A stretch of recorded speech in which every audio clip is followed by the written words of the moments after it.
What do you do when you don't know what to do?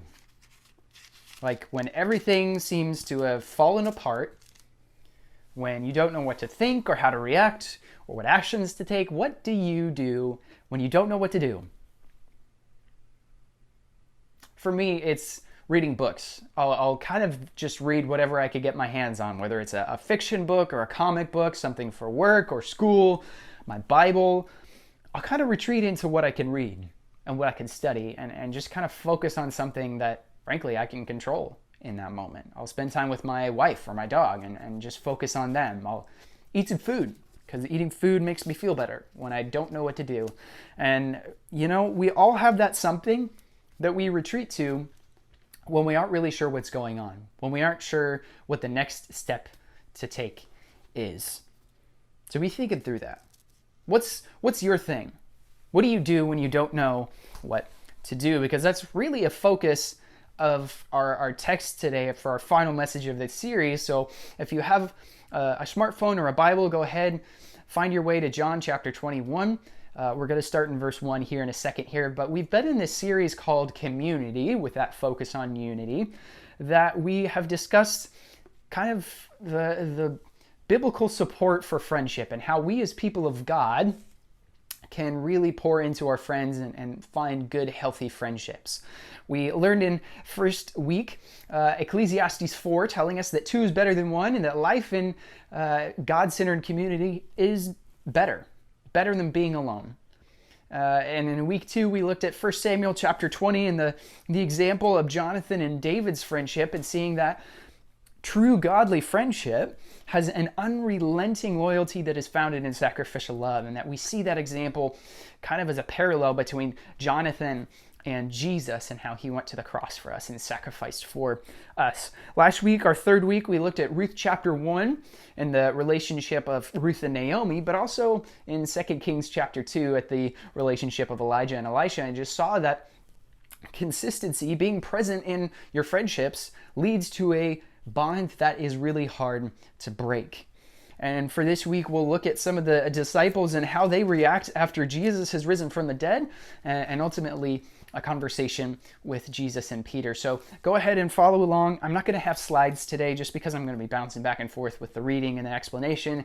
I had a really fun time researching and studying this text, so there's some fun little nuggets that I want to focus on to help us kind of close out this series today. So starting in verse 1 of John chapter 21, it says, "After this, Jesus revealed himself again to his disciples by the Sea of Tiberias."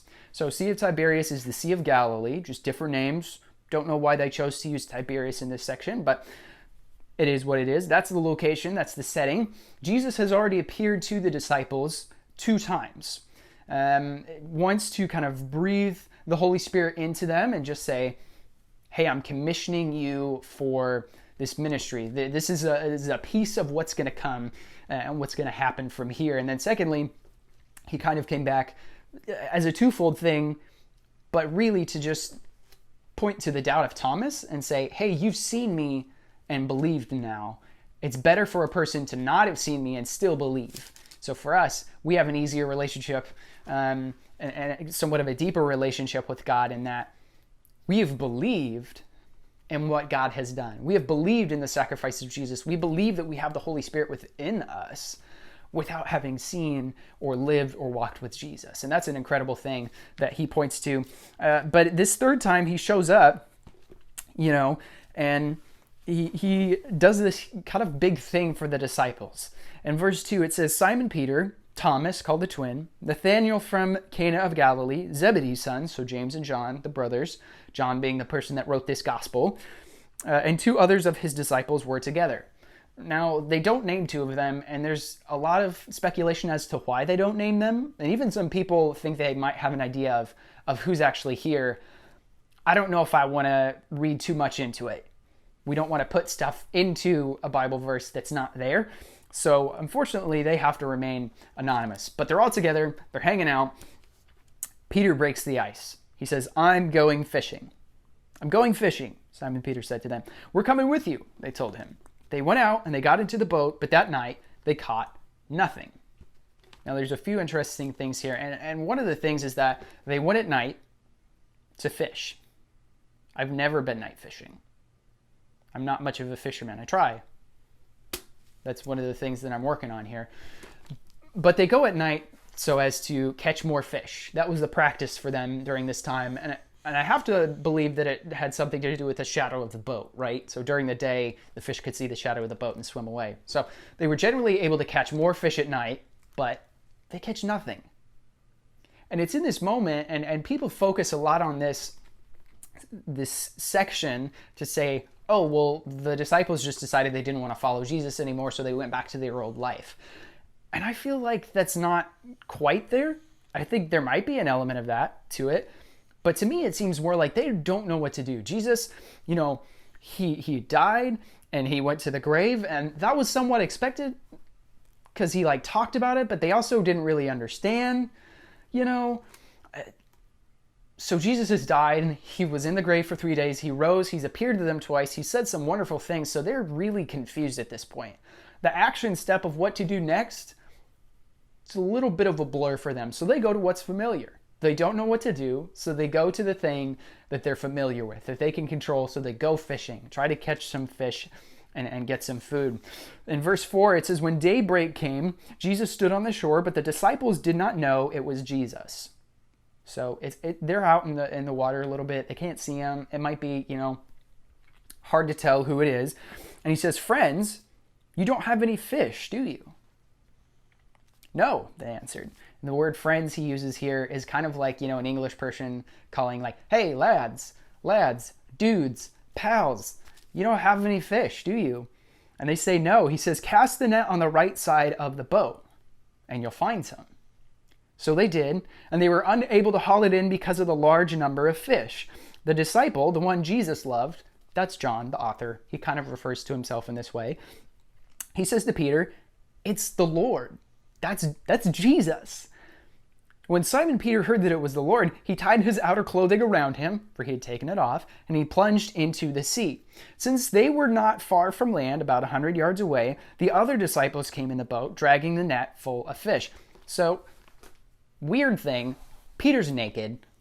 Apparently that was what was an easier attire choice to, assist in the whole fishing process. But he throws his jacket on. He's like the equivalent of fully clothed, jumping in and swimming 100 yards to shore to get to Jesus. And I got to be honest, that sounds pretty impressive. I know that he's a fisherman, but holy moly, 100 yards is a ways to swim. I'm not a strong swimmer. I've almost drowned twice. You can ask me about it sometime. Not fond memories for me. But he throws on his jacket really to appear dignified before the Lord. I get why he wouldn't want to show up in front of Jesus in his birthday suit. So they dragged this net full of fish. They can't seem to pull it in on their own. And when they got on land, they saw a charcoal fire there with fish lying on it and bread. That's verse 9. Verse 10, bring some of the fish you've just caught, Jesus told them. So Simon Peter, he climbed up, he hauled the net ashore full of large fish, 153 of them. Even though there were so many, the net was not torn. And they put that there just to say that this net was not engineered, it was not made to hold 153 large fish. So it's a miracle that this net has not broken. And this gives us, somewhat of a symbolism here as we go into verse 12 and through 14 that really points to the importance of this text. And there's a symbolism here that we don't see in our initial reading, and that's okay. I'm going to finish 12 through 14, and then we can talk about this. So Jesus, he lets them know. He says, come and have breakfast. He invites them to dine with him. And none of the disciples dared to ask him, who are you? Because they knew it was Jesus. They knew it was the Lord. Jesus came, and he took the bread, and he gave it to them. He did the same with the fish. This was now the third time that Jesus appeared to the disciples after he was raised from the dead. And there's a symbolism here that's really important to highlight. And it's this. On our own, we can accomplish some stuff. That's true. We have God's creator likeness in us. We're made in his image. We are like God, so we can accomplish some things for God. But with God in the equation, it works out way better. We accomplish way more. So think of this in the terms of here. They go fishing by themselves. God's not a part of that equation. They do the thing that they're good at, and they catch nothing. There's zero results in that situation. But when God is in that situation, when Jesus shows up, the like plenty that comes out of that is just astronomical. They catch so many fish, and this miracle is performed that they couldn't have done on their own. And when it comes to spiritual growth with us, when it comes to just living a life like Jesus does, we can do a lot of good things for the wrong reasons and the wrong motivations. We can do a lot of good things for God without having God in that equation. And that's not where it's supposed to be. When it comes to our spiritual life, when it comes to our friendships, we always want to have God as the center. That's the bar. Like, that's where it is. I could be a pretty decent friend without having Jesus, in my life, without Jesus helping me figure out how I can be a better friend. But when he is a part of my friendships, when he's at the center of whatever relationship I have, whether it's with my wife, whether it's with my friends, whether it's with my parents, that relationship is always going to be better. And that's what's important about this text. And as we go into the next few verses here, there's a few attributes of a good friend that we really want to focus on when we have Jesus at the center. When we have Jesus at the center of our friendships, there's two characteristics that we learn from this next text that help solidify those friendships. So Jesus here, when they'd finished eating breakfast, he asks Simon Peter, he says, "Simon, son of John, do you love me more than these?" And I want to highlight this first, what he says here. And there's a few things that I want to tease out. Number one, the word love. So for the English language, we use the word love as like an all-encompassing thing. And we add words to it to convey like a quantity, right? So we say, there's a difference between I love you and I love you a lot. I love you a lot is more than I love you. I love you so much is more meaningful. It's a deeper love than just I love you. And that's okay. We say, I love like barbecue potato chips. There's a difference between me saying I love that versus I love my wife.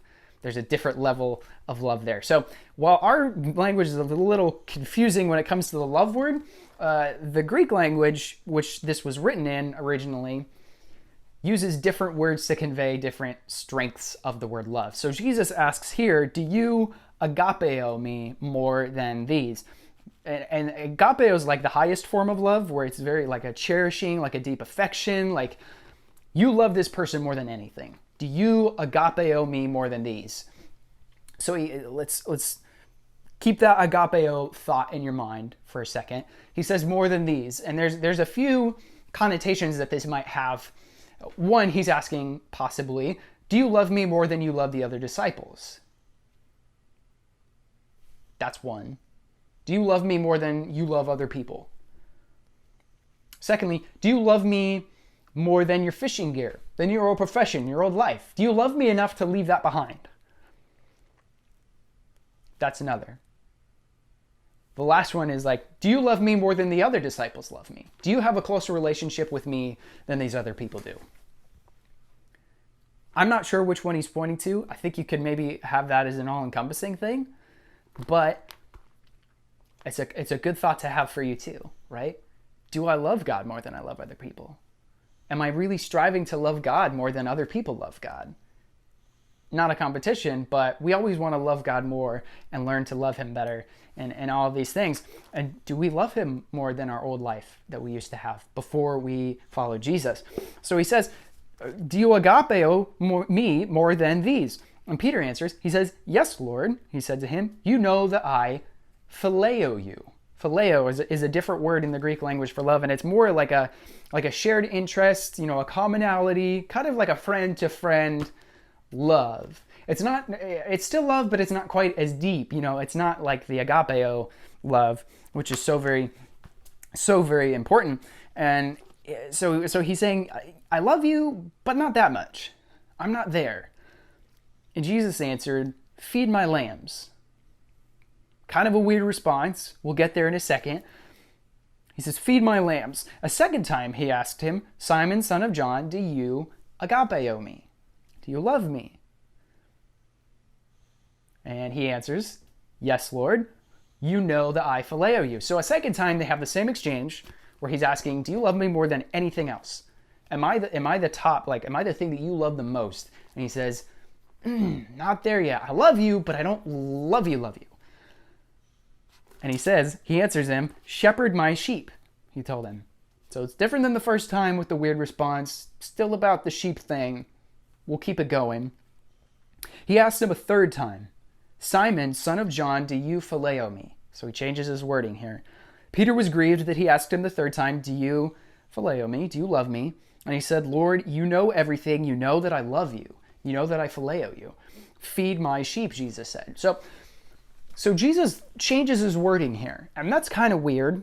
Why would he go away from the agapeo? If that's what he was originally asking, if that's what he was originally looking for, why would he change that up?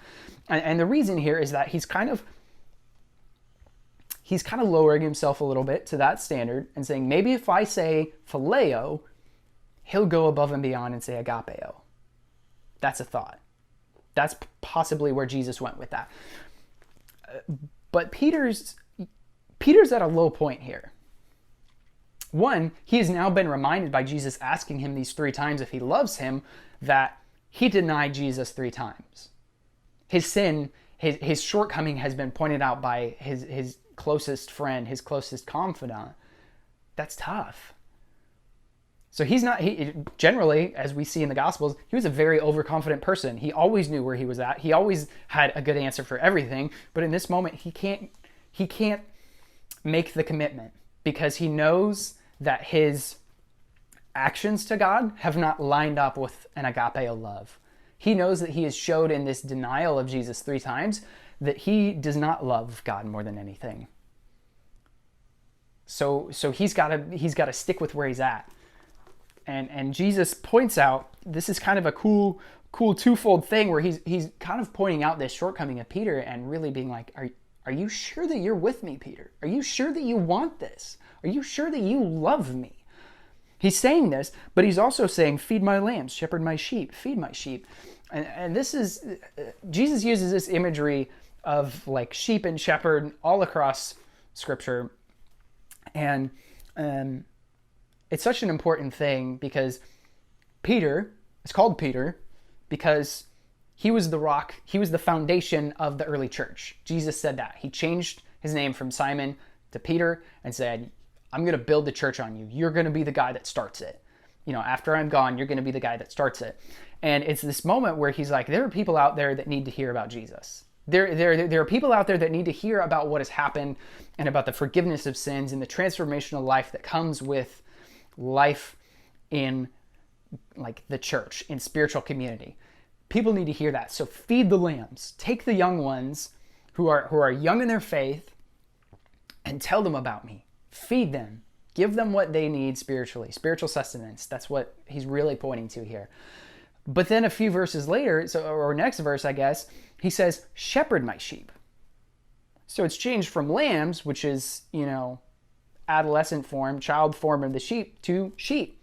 But it's also like moving them, leading them. When it comes to animal husbandry, you don't just throw sheep out in one field, and just let them eat only in that one field. Because sheep eat all the time. They're always eating, and they will just mow down a patch of grass until it is just pretty much dirt. So you have to move them around to keep them growing, to keep them progressing, and also to not have any sort of stagnation in their development. So spiritually speaking, he's saying, you need to start with these people that don't know anything about me, but you also can't leave them with those introductory principles. You have to keep them moving.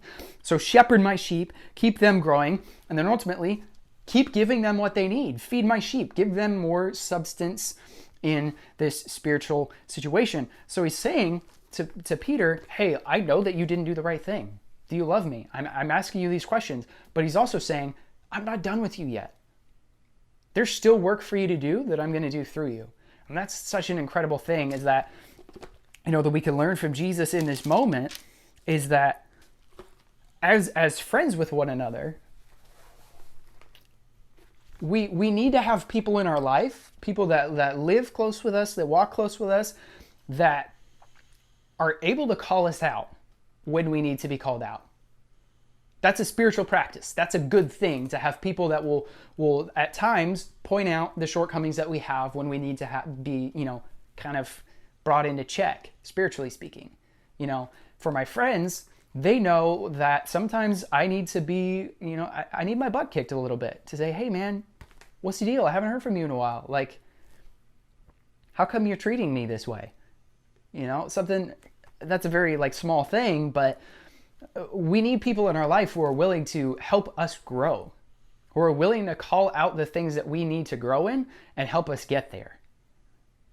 So that's initially where we see this example of Jesus and Peter that's so wonderful, but also we need people who are willing to forgive us when we do have those shortcomings, when we do not treat our friends the way that they should be treated, when we don't act in a Christ-like way. We need people who are there who will forgive us. Because that is one of the marks of a true friend, is when you have treated me horribly, but I don't just cancel you. I don't just cancel the friendship. I forgive you, and we grow out of this thing. And that's such an important thing, I think, for us to close on as we reflect on this series, is that it's been wonderful to learn what it means to be a good, godly friend. And I think at the core of who we are as followers of Jesus, we are a people that are defined by forgiveness. Because Jesus went to the cross and he took our sin, he dealt with all of it, and he said, you're forgiven. From the beginning of your life to the end of it, you are forgiven. And that's the mark of a true friend. This has been a wonderful series. I'm so glad that you've been able to tune in. If you have any questions, love to hear from you, but we'll see you guys in discussion groups. See you next week.